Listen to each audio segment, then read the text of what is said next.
Nuestra invitada en los próximos minutos es la presidenta del Colegio de Médico de las Islas. Manuela García va a atendernos porque son muchas las inquietudes que existen todavía en estos momentos y que se van acrecentando a medida que conocemos los últimos datos que nos ofrece el Servicio de Epidemiología y a medida también que se acerca la que en este caso es temida vuelta al cole. Vamos a conocer la postura oficial del Colegio de Médicos. Señora García, gracias por atendernos. Bienvenida a Onda Cero. Buenas tardes.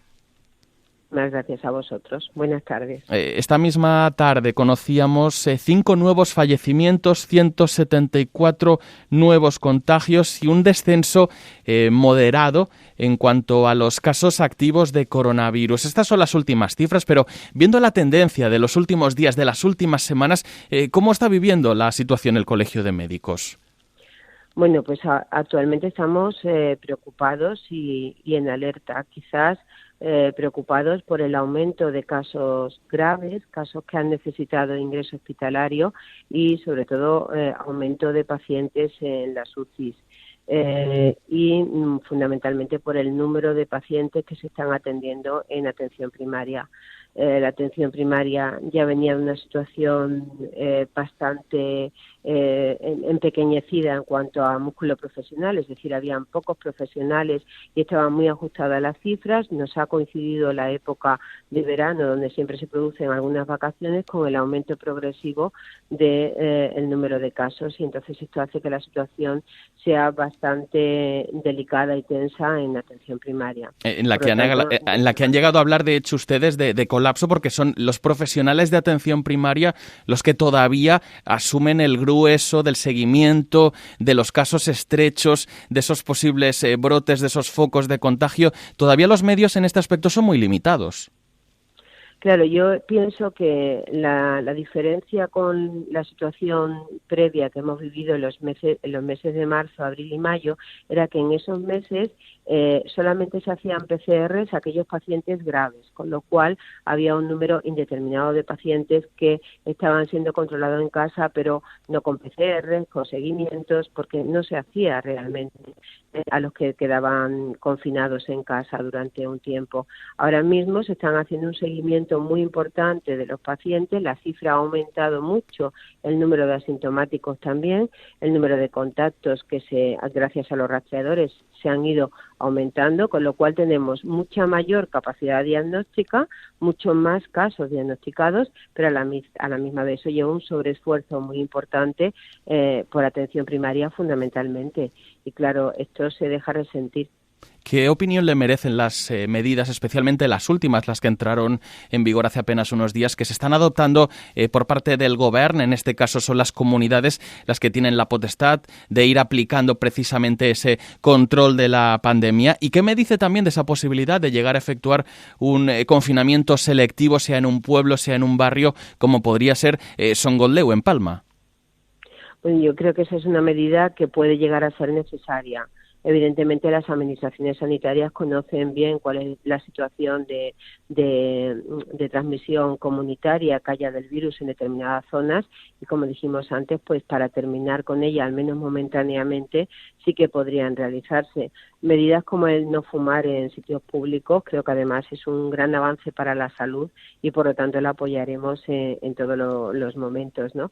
Y sobre todo hay que potenciar mucho la educación sanitaria, la educación de la población en este caso, en darle el conocimiento real de la gravedad que tiene lo que estamos viviendo y de hacerlas copartícipe de la propia evolución de la pandemia. En esa educación que usted menciona, ¿qué es lo que ha estado fallando y lo que sigue fallando, viendo que la segunda ola ya está aquí, aunque se esperaba en otoño? Bueno, yo no sé, no puedo hablar de fallos porque no sé dónde están los fallos. Yo creo que realmente la población lo que sí debe de ser consciente y ahí sí que hemos sido poco agresivos a la hora de transmitirlo, es que la primera parte de la oleada, los meses primeros, cuando sufrimos un confinamiento durísimo, era para no colapsar el Sistema Nacional de Salud. El virus seguía estando y lo que intentamos era evitar la propagación del mismo. Y para evitar la propagación del virus lo que hicimos fue encerrarnos, ¿no? Entonces, no se había ido. Llegamos a un momento en el que las medidas de desescalamiento se fueron realizando y parecía como si o había una relajación general, parece que no se ha ido. El mes de julio más o menos estuvo más aceptable, pero a partir del mes de agosto se ha visto que el virus sigue con nosotros y que tenemos que aprender a convivir con él. Y para aprender a convivir con él tenemos que seguir estrictamente las reglas de lavado de manos, distancia de seguridad y mascarilla, porque son los únicos medios que hoy por hoy tenemos para combatirlo. Lamentablemente, sé que usted, por supuesto, se va a posicionar totalmente en contra y va a condenarlo. Ha habido algunas voces, digámosle críticas, llamémosle mejor negacionistas en esta pandemia en la que nos encontramos en estos momentos, profesionales sanitarios que han llegado a decir que esta pandemia no existe o que el uso de la mascarilla es innecesario. ¿Cuál es su postura? Pues creo que los momentos de incertidumbre que estamos viviendo ahora mismo es un terreno muy abonado para que aquellas personas que de dudosa ciencia, o sea, de dudosas características científicas, para que charlatanes, pseudocientíficos, convenzan y se acerquen a la población pues con remedios que no sirven para nada o que no son son de dudosa eficacia. Esto en líneas generales, pero a nivel de un médico, el médico se debe a su código deontológico, a su código ético y, por lo tanto, como médico tiene que basarse en la evidencia científica. Y la evidencia científica dice que estamos ante una pandemia producida por un coronavirus SARS-CoV-19 y que estamos en una situación en que la puesta de 2 mascarillas quirúrgicas en 2 personas reduce la transmisión del virus en un 10%. Y los médicos se deben a la sociedad y al cumplimiento del código deontológico. Por eso lucharemos para que esto sea así. Preocupa, decíamos al inicio, y mucho a las familias la vuelta al cole, que es inminente, prevista ya para la semana que viene. El sindicato médico Simeval ha recomendado que esa vuelta a las aulas se retrase. No sé el Colegio de Médicos si es de la misma opinión. Nosotros seguimos las indicaciones, en este caso, de la OMS. La OMS autoriza o aconseja que cuando el control comunitario, cuando la situación de transmisión comunitaria esté controlada, la vuelta al colegio será segura, aparte de toda una serie de medidas que hay que cumplir en el colegio para convivir con coronavirus, para que nos entendamos, para poder convivir con él y poder dar clase. Entonces, pensamos que la situación de transmisión comunitaria en Baleares en el momento actual no está controlada. No es que no esté controlada en Baleares al completo, es decir, esto podría analizarse muy bien pues por islas, porque la situación de Mallorca no es comparable con la que existe, por ejemplo, en Menorca. Entonces, habría que hacer un estudio epidemiológico de la situación en la que se encuentran distintas áreas de salud o distintos centros de salud y aconsejar en aquellos en los que la transmisión comunitaria sea elevada y no esté controlada, no sería adecuado abrir las escuelas.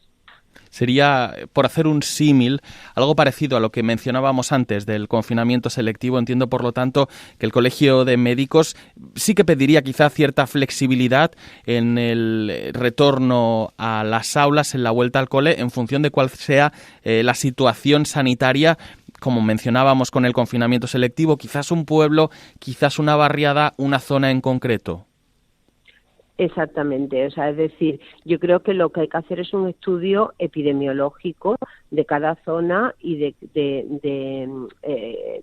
para valorar si realmente hay un riesgo o no. Por ejemplo, si tú tienes una residencia, como ha ocurrido hace poco, con un número de positivos muy elevado, probablemente en esa zona hay una transmisión comunitaria importante y probablemente no sea adecuado abrir las escuelas en estos momentos. Habría que retrasarlo hasta que se controlara la situación. Y luego ya después, dentro de la apertura y de la nueva clase escolar, pues disminuir el número de niños por aula, la medida de seguridad, la limpieza de manos, los grupos pequeños, el que se pueda flexibilizar de una manera horaria y que haya una zona en medio que dé tiempo a desinfectar entre uno y otro. Es decir, hay muchísimas medidas que han sido propuestas por sociedades científicas, propuestas por el Ministerio para la vuelta, que son todas correctísimas y que estamos totalmente de acuerdo con ellas, ¿no? Pero el momento en el que hay que abrir y aplicar esas medidas debería de estudiarse con un estudio epidemiológico que te diga cuál es el número de transmisión comunitaria que existe en ese momento y si el control de esa transmisión es adecuado o no. Habrá que esperar a ver la Administración cómo actúa, porque esto va al día a medida que se acerque la fecha, al menos en Baleares, para volver al colegio. Está con nosotros Manuela García, ella es la presidenta del Colegio de Médicos de las Islas. Sobre este mismo asunto, sobre la vuelta al cole, señora García, más que un mensaje tranquilizador, ¿alguna recomendación quizás que pueda trasladar a las familias que sienten esa inquietud por llevar a sus hijos a las aulas, por saber si realmente es ese un entorno seguro? ¿Qué le diría a los padres, a los tutores legales? Yo considero que la estadística dice que las aulas pueden ser un entorno seguro cumpliendo todas las garantías que hemos dicho anteriormente.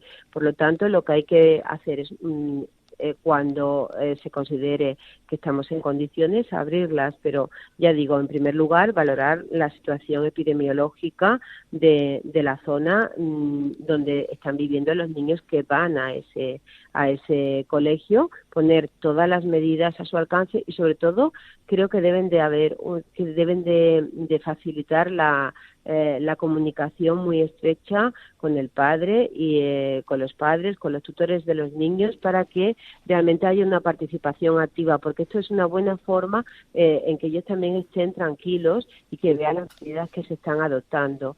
Creo que para el niño es fundamental ir al colegio, es fundamental socializarse, es una manera de progresar, de tener salud social y por lo tanto de tener salud, de tener una actividad social importante y que para el niño es muy enriquecedor. Por lo tanto, tenemos que guardar un equilibrio entre lo que supone o la parte positiva que supone para el niño ir al colegio, la parte de protección de la salud, en este caso, que supongan las escuelas, es decir, darle un lugar de seguridad para los mismos y sobre todo también hacer esto pues con una comunicación activa y directa con los padres. Creo que es la única manera en que los padres se pueden sentir tranquilos. Pasemos a un asunto totalmente distinto. Ya mencionado esas medidas conocidas por todos, pero en las que debemos seguir incidiendo, la correcta higiene de manos, la limpieza de manos, el mantenimiento de la distancia social y, por supuesto, el uso de la mascarilla. Y es en este último aspecto en el que han mantenido una colaboración muy estrecha el Colegio de Médicos de las Islas con el grupo A3 Media Radio en Baleares, precisamente para reforzar ese mensaje, el uso de la mascarilla y su uso correcto, tapando nariz, boca y barbilla. ¿Por qué es tan importante a día de hoy seguir manteniendo este mensaje y trasladarlo constantemente a la población?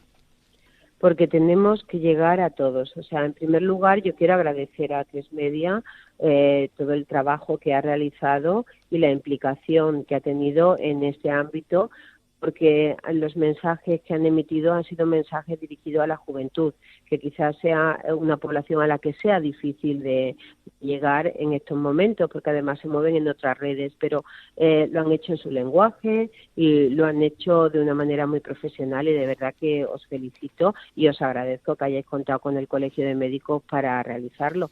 Pero es que volvemos a incidir en el tema de las mascarillas, porque lo único que sabemos del virus es que se contagia a través de las gotitas que hablamos y que tienen una distancia que pueden llegar a 1,5 metros, con lo cual si tú te pones una mascarilla quirúrgica, sin nada más, una mascarilla, proteges un tanto por ciento y al que tienes enfrente le proteges en otra proporción. Por lo tanto, si 2 personas llevan mascarilla, aunque una esté infectada, la posibilidad de contagio baja hasta el 10%. Esto es fundamental que lo tengamos en cuenta en el momento actual, fundamental porque tenemos que vivir durante un tiempo todavía y tenemos que volver a trabajar y tenemos que volver a realizar nuestras reuniones sociales, y eso, la única manera de hacerlo es de esta forma. Pues entonces los oyentes deben seguir tomando nota de ello. En nuestra comunidad es obligatorio en todo momento, en un espacio público, también en la calle, el uso de la mascarilla y el uso correcto, por supuesto, insistimos, tapando nariz, boca y barbilla. De nada sirve bajarla para hablar, por ejemplo, por teléfono o para, tratar de respirar un poquito mejor en uno de esos días que todavía quedan de verano, de más bochorno. Manuela, nos quedamos con eso mismo. Nos ha atendido en Onda Cero, en La Brújula Illes Balears, la presidenta del Colegio de Médicos de la Comunidad, Manuela García. Muchísimas gracias. Gracias a vosotros.